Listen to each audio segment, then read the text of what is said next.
Hey y'all, I am so excited for tonight's show. Our featured guests are a multi-platinum selling band. They have one of the most famous songs in the history of music. And for the last decade, they have literally been making rock and roll look so easy. Would you please say hello to Saving Abel? Hola. What's up, guys? Hey, man, how are you? Hey, what's up? Dave, you got to have the mic in your hand, buddy. Yeah, sorry, I don't do this often. It's okay. Got you.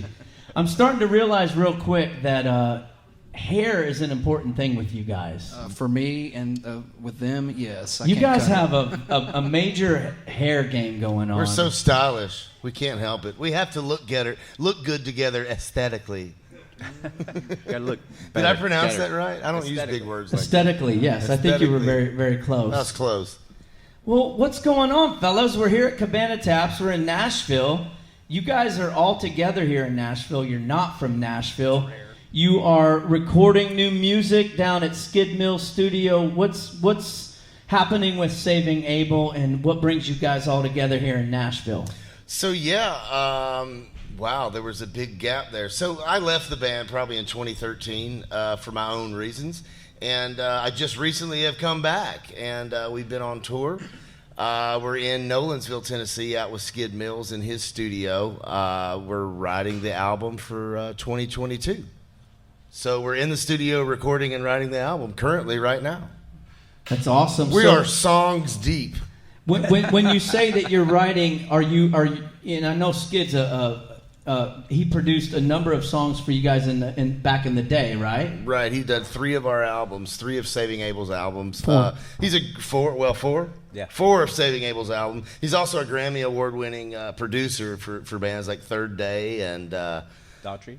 Daughtry, yeah, I forgot about that. Yeah, so it's just a pleasure to that he's always been part of the Saving Abel formula, and I'm just glad that I'm grateful that he's still with us. So when you guys are down here in Nashville or in, Nolensville when you're working with Skid, what is this process like for you in terms of writing new music and recording it? How does this process work so that folks out there that don't know the business or don't know the way that this whole thing comes together, are you writing and recording? What's this creative process like for this record? There's no set way to do it, but usually how it goes down is he'll come in with an idea, I'll come in with an idea, we'll bounce it off each other, and we build the song off of that. We'll just start. If Skid likes it, we'll just do what they call a rough, right, and get the idea of the song takes, down. Yeah. Yep. And it's he'll come in with a riff, on the guitar that immediately just send a melody, and I'm like, whoa, nope, that's it right there. Let's put that down. So it's kind of cool that we're recording as we're writing as well. That's one thing I think is special about Jared and I's relationship is I've done it for years and I've tried it without him, but I can literally play something, he's either yeah or no, but we will not leave a session until we have music. Something, yeah. Something's always created. And during this process, because we're in Music City, and there's so much formulas and so much stuff that goes into the process of recording here. So when you guys get an idea and you get a lick and you get some lyrics going, are you then going in and starting to kind of lay down tracks at the same time, or do you kind of get a roughie done completely and then start laying down tracks? Yeah, we'll do the song completely and put it together, piece it together, and then we'll go in. And it's always better to know the song and know it when you're going in to sing it, because when you're singing it, trying to figure it out, you can tell in your voice. So you got to be confident. So we'll piece the song together. I'll sit with it and live with it. We'll live with it for a while, and then we'll go right back into the studio and do it with more confidence. That's awesome. When I started the show, I mentioned that you guys had one of the most famous songs in music history, and I don't know if you laughed or giggled. Was that because you were thinking that it is one of the, or is that a wrong way to describe Saving Abel? Or how, when a band has such a big song like that, and coming from where I come from music, I don't know, is that a compliment, or how does that land with you guys when I say a song like Addicted? Is it something that you embrace, or do you feel like there's so much more that was there and Addicted sort of stands out to people? No, he definitely embraced it. You always dance with who brought you to the dance. It's something that I just love the fact that it became as big as it did. It's historical, and the man. fact that me and 4 other guys get to be a part of it still to this day. It's really something nostalgic for me. I can't believe that it went and got as far as it did, but it took us all around the world. For those that might not know the story, Addicted, and I have some numbers here. Addicted has 120 million streams on Spotify. Yeah. That's 120 million with an M. I just think it's, man, it's just, I can't believe it still to this day, And you guys have, and I was going to get into this a little later, but on your Spotify, you have almost 1.5 million monthly listeners listening to you guys. And I have to tell y'all, if you're watching, whenever you see this and however this comes out, I do apologize. When we set up the stage here, I didn't realize these stools were going to keep some of the guys down so low, because I'm the shortest guy on the stage by far. You don't look like it, man. And getting back to this, because it's been something to me that I've always been amazed at what one song can do for a career. I'm in a band called Trailer Choir. We had a song called Rockin' the Beer Gut, not nearly on the level that you all would have seen and done with your music, but I saw what our one single that got to radio and really impacted it. I saw it firsthand how important that was. Give us a little backstory. How did Addicted come together? How was that process of recording it? And just kind of walk us through what happens when a hit song on that magnitude comes together. You want to tell the story? So yeah, in a nutshell, we got Jason Knoll right here, ladies Hey, and gentlemen. everybody. Jason Knoll. So yeah, we were doing the record with Skid in Memphis at that time, and we had a song already, a track called 18 Days, and the label was telling us, hey, we want more songs that sound like What this. label was this at the time? This was several. Okay. We had Sony, Interscope, Universal, Blue Note, Glass Glass Records. Note. So Yeah. this is before a record deal. Yes. Right. So we had interest. So they kept, most of them were saying they liked the way that sounded, the production. So, and we realized it was more than the production, it was the song itself. So Jared had brought a song to me, I don't know, a couple months before and sang it to me, and I was like, that would be great, man, but we're just not that band. So after talking about it and figuring out what it was, he had written it down on a prescription pad, right? Yeah, I worked at the hospital at the time, and I would just hum it all day long, and finally I just wrote down some lyrics to That it. melody, That, the chorus. Yeah. Yeah, that one. He was able to locate it. We took it to Skid, and we put that song together that evening. It was kind of crazy. We were in the studio, trying to write. The label wants another song. The label, well, we're trying to find a song. How many song ideas do you got? Do you got any more ideas? Finally, before we were leaving, Jason just kind of looks at me and goes, hey, hum that tune that you've been humming to me for the past 3 weeks and see what he thinks. So, I start, I'm so addicted to all the things. And Skid just kind of throws his hands up, and he's like, why have you been sitting on it the whole time? You waited till, this is the last song, and you're waiting till now to show it to me? So he obviously heard something in it immediately, and we immediately started working on it right then. That's awesome, and it's a soundtrack for a lot of people, man. Millions and millions of people live through that song and your all's music. Now, I do have to ask you one thing, because that music video. Which one? There's a few. There's like 3 different Yeah, which ones. Well, let's just There's talk. 3 of them. All levels of edit. There's 4 of them. No, wait a minute. God, really? There's 4 levels of edit to the Addicted video. There's Yes. 4 different videos and 3 edits to. They're rated differently. Yeah. Okay, yes. So That's what I'm saying. let's stay here for a second. I watched one. I've seen it 100 times, but just kind of getting caught Were up you on alone everything with you when guys. you watched it? I saw boobs. Okay, but I didn't Man. see. I didn't see overly. But I saw a few boobs. So which version would that one have been? That was done specifically to be released on Playboy first, Okay. the Playboy website. If you've ever seen like a white redneck boy be more uncomfortable in his life, Was that you? You were holding a camera in there. Oh You didn't my look gosh. uncomfortable. That was like the first music video that the label was paying for, so we had to do it really quick. first music video I've ever done, and they're like, take your shirt off. And I'm like, what?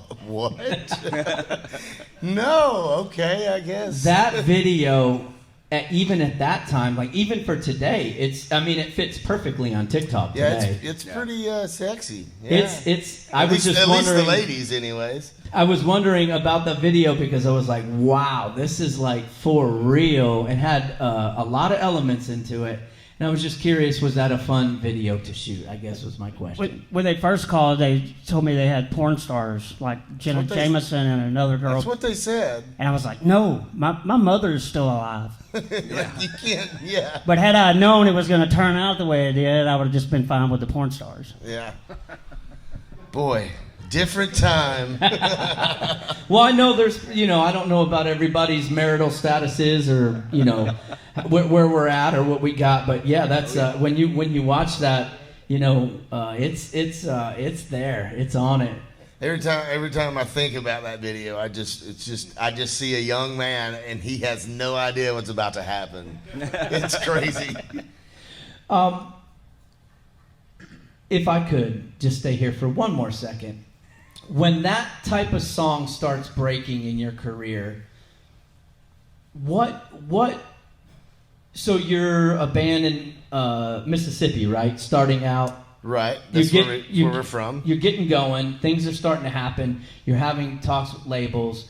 And this is in 2008, 2009, right?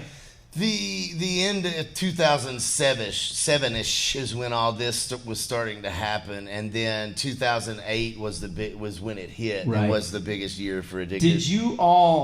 Could you sense what was happening at that time, that this song was starting to break and it was becoming this large and this impactful?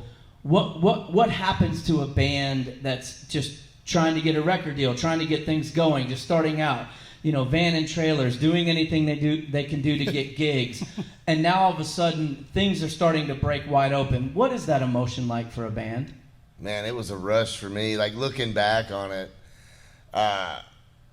it was just like, it was almost manifested. Like, I don't know if you believe in things like that, but we all had the same idea. We wanted the same thing.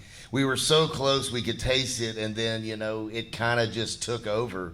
And it was one of the greatest things. I still hope to feel that feeling again. It was just something I was ready for. I couldn't believe that it was happening the way it did. Could you see incrementally things starting to change at shows? More and more people. Yeah.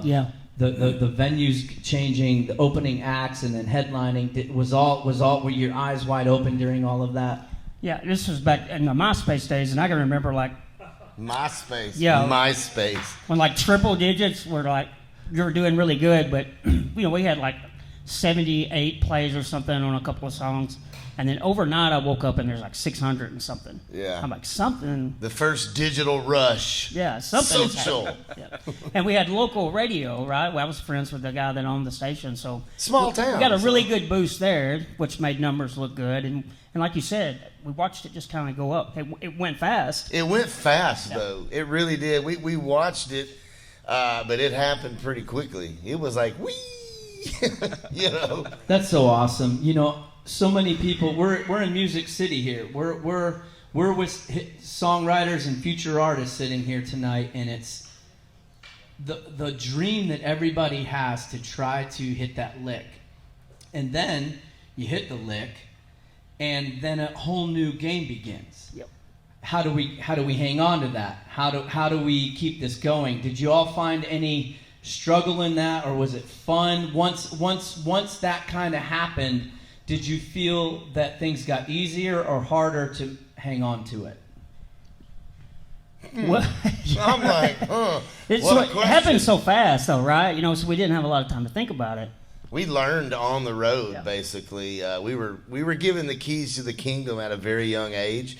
And we're touring with all these bigger bands who had choreographed shows and light shows and this and that. And here we are pulling up in a van like, hey, guys, is this the arena? And then we get up there and it's like, I remember one show we did with Creed.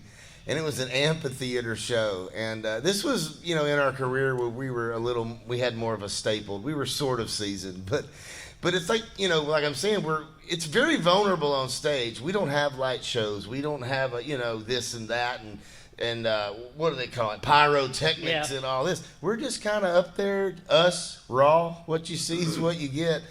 And so here we are on this amphitheater, and the lights go out, and here comes Saving Abel, and then here's the intro, and boom, here's the music, and we're just rocking away, like doing great. It was awesome, but the whole entire time, no one ever turned the lights on. They had like these red lights just hanging above the stage. We looked like a bunch of French fries in a French fry basket, just standing up there on stage playing. So about the third song, finally our tour manager walks up to the sound guy. He's like, "Hey, can you please cut the stage lights on?" So that was fun. That was a fun story, man. That was a letdown because you're so pumped to open for a band like that. The lights came on for you guys. You did it, man. You Yeah. impacted. I mean, so many. Like I mentioned, your Spotify. You have 1.5 million monthly listeners. Addicted has 120 million streams. The Sex is Good 20 million. 18 Days 13 million. Drowning Face Down in quotations. 11 million streams. That's success.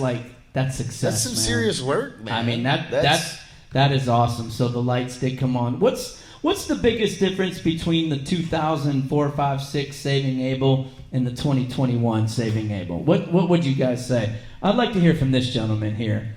Scott Wilson. Scott Wilson is the tallest guy on stage, and I'm sorry that stool did that to you, man. Hey, I'll take it. I like to make my friends feel welcome and You okay. made me feel tall. Okay, well, that's good. 2021. Of course, everybody had an odd year last year, so that got odd. But coming back swinging, we're writing new music, going after everything because we just love to create music. We love to be out there. We love to meet the people, and get to do what we love for a living. So that part's amazing. 2021, we're doing the same thing that these guys started out doing in the beginning. It's just write good music that we love and we like, and hope it translates to something awesome. Can I tell you something? Sorry, Jason, real quick. Okay. You have the most amazing photos online, man. Oh, thank you. Do you pose for every picture taken? Because every single photo, like when I started Googling and looking at it, I mean, every single photo you have is It's like... the hair, man. It's just like... It's always back. He got in the exact right Midstream. position, I'm a professional. That's all I got to say. I love it, man. You take great photos. Thank you. I'll take that all day. I think the difference between, we were talking about the 2006 and 2007 Saving Abel and who we are now. It's obviously we were young and green, and like I said, we were handed the keys to the kingdom at a very young age. I didn't even get on my first airplane ride until I was 23, heading to L.A. to sign a record deal. So I knew nothing about life. So we were thrown in the lion's den, and we fought hard, and we finally found our place, and we fought to get there. Which is something I'm pretty proud of. But who we are now is a little more seasoned. We can tell you what not to do. We can't tell you what to do. We're sober too. I mean, that is definitely a helper.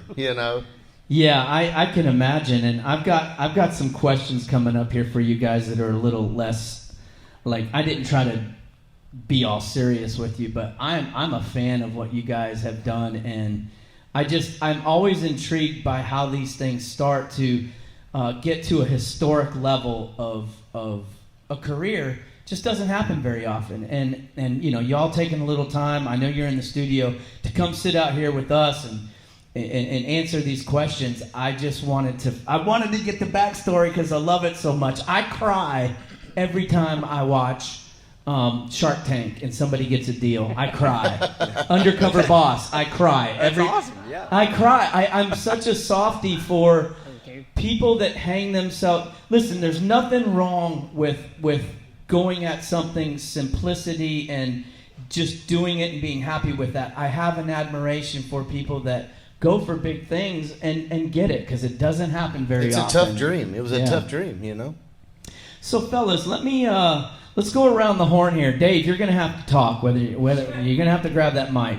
All right, let's do it. He's letting his hair do the talking. What do you got, man? I'll put it up. It's up a lot of the time. What you got, man? Do you use Pert or Pantene? What do you do? Hell no. Right now I'm doing this curly girl method. Curly Believe it or girl? not. Yeah, it Curly works. girl. I mean, but I like, like dude, that. when you sleep on it all the time and you like don't shower for a few days, it starts to look like It does look extra good today, though. yeah, It like really does. I put some time Yeah. into it today, man. Like I'm not trying to let my Yeah. guys down, you know. You guys, if Saving Abel, you know, your new music's coming out, you all could just go by the new band name Lettuce.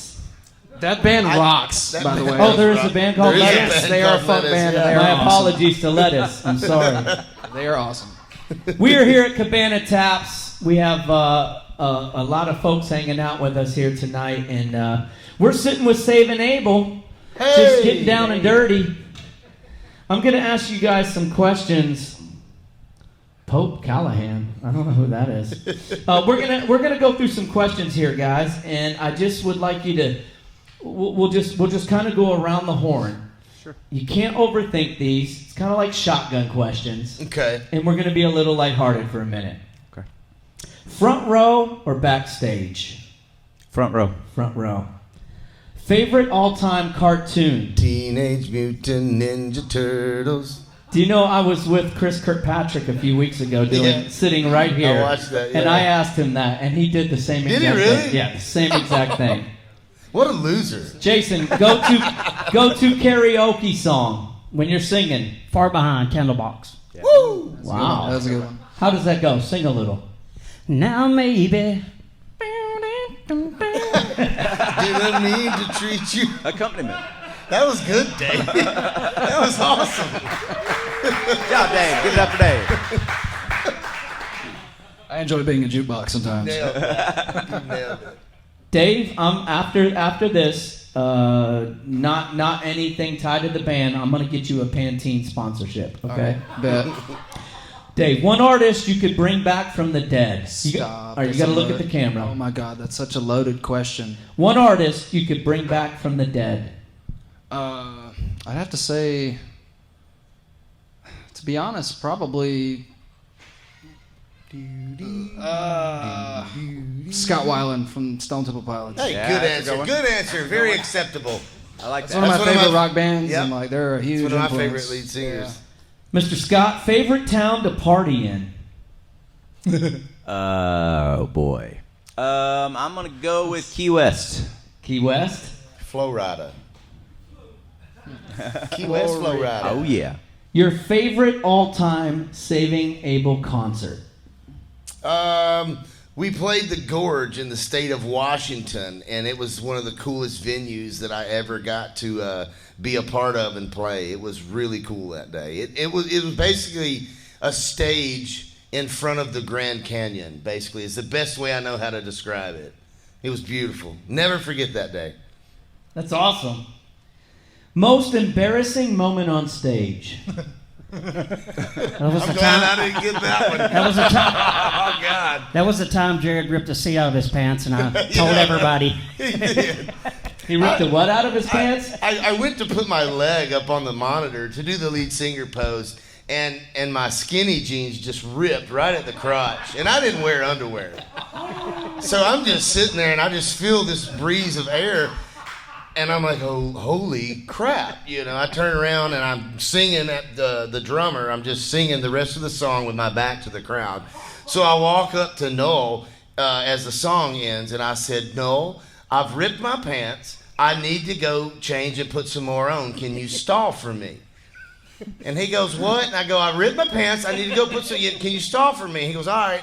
So I run off, and I hear him run up to the mic and go, I think Jared just said he ripped his pants, and he showed off. And I'm like, And I'm Jesus. stalling for him. Yeah. So anyways, I ended up changing and coming back, you know, in the line, rocking with your, you know, out. Yeah. I love it. These are great. We're realizing that rock and roll superstars have some funny moments. A few more, all right? We're going to pick it up. We're picking up the tempo. Mr. Dave, do you have a lot of chest hair? No, none. No, that's amazing. Do you own a VCR? I do not. Anybody own a VCR? I do not used to. I wish. All right, this is the one I'm going to say for the end here. Have you ever asked a famous person for an autograph? Yes. I've asked Jimmy Johnson and then Leonard Skinner. Jimmy Johnson, the quarterback, or No, the Jimmy coach? Johnson, the NASCAR driver, Okay, number the NASCAR 48. driver. Raise hell, praise Dale. That's Jason, right. what is the largest crowd you've ever played for? That would be the Kansas City Rock Fest. Yeah, 70,000. 70,000. Was this a Saving Abel gig? That was a festival. We opened for But I mean, you did- STP that night. Yeah. Oh, really? Yeah. Oh, wow. 70,000. As far as your eye could see, it looked like just an ocean of people. Did you rip your pants and show your I stuff to did the not, crowd? but I was like, wait, nobody move. I lost the contact. All right, two more here. What's the craziest thing you ever put on a rider? What's the craziest thing that you guys have put on a rider? A rider is a thing that goes on a contract that goes to the people that put on the show, I got you like on that one. green M&Ms and champagne. And what's the craziest thing on a rider? I put Pedialyte on it. Pedialyte. all the time. Yeah. And some people, like, there was one time where somebody, like, gave our tour manager some lip about it, and it was like, who drinks Pedialyte? And he's like, Vinnie Paul, put it on. So we get it every night, and we love it. Three more here. Are you ready?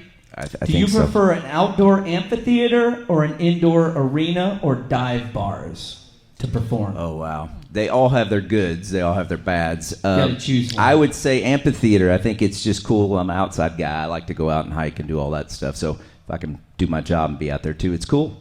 Have you guys ever trashed a hotel room and gotten thrown out of a hotel? Not got thrown out, but trashed the hotel room. He trashed a hotel bar one night and got us through out. What about the rocket? I'm telling off on you tonight. Let's Jared. let's dig in here. Give us the dirt. It was Nickelback tour. I was completely wasted. I walk into the bathroom. I washed my hands. I look at the paper towel dispenser, and it says pull down and tear off. So I grabbed the paper towel dispenser. I pulled it down and tore it off the wall. And brought it to the bar and set it on the bar. And the guy was like, you have to go. You brought it to the bar. Yeah. Yeah. He was so happy. He was just smiling. He goes, it said pull down and tear off? That's awesome. All right, y'all. Saving Abel. Two last questions, group. You guys can answer these however we go. We're gonna cut this video up, so you know we can edit.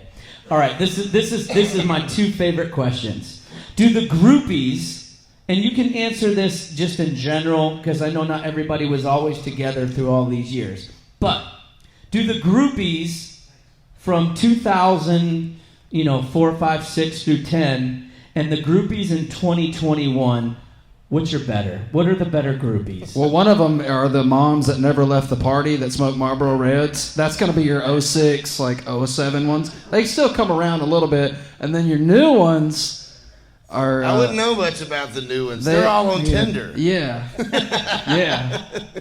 Yeah, some of them, they I don't know. I think they're all just kind of like... I would they wanna prefer reach the at ones you. back in the day. Yeah. That's awesome. Guys, thank you so much. Yeah. Oh, awesome. thanks for having us. I'm going to man. ask you Thank one you. more question on the way out, but I know y'all are busy. You're in the creative process. You took some time to come down here and hang out with your boy Butter. And all of the folks that are here tonight, we really appreciate you. Yeah, Thank this is you. great. This is fun.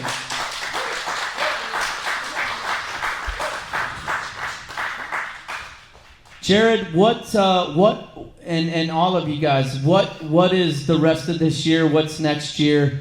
You've got an album coming out. You're working towards an album now. What is the next phase of Saving Abel? What can we expect from y'all? We're going back into pre-production at the end of November. We've got a couple more shows in November and a few more in December. But all during this time, we are in the studio writing. So we'll probably spend the rest of November and the back half of December in the studio writing for the new album.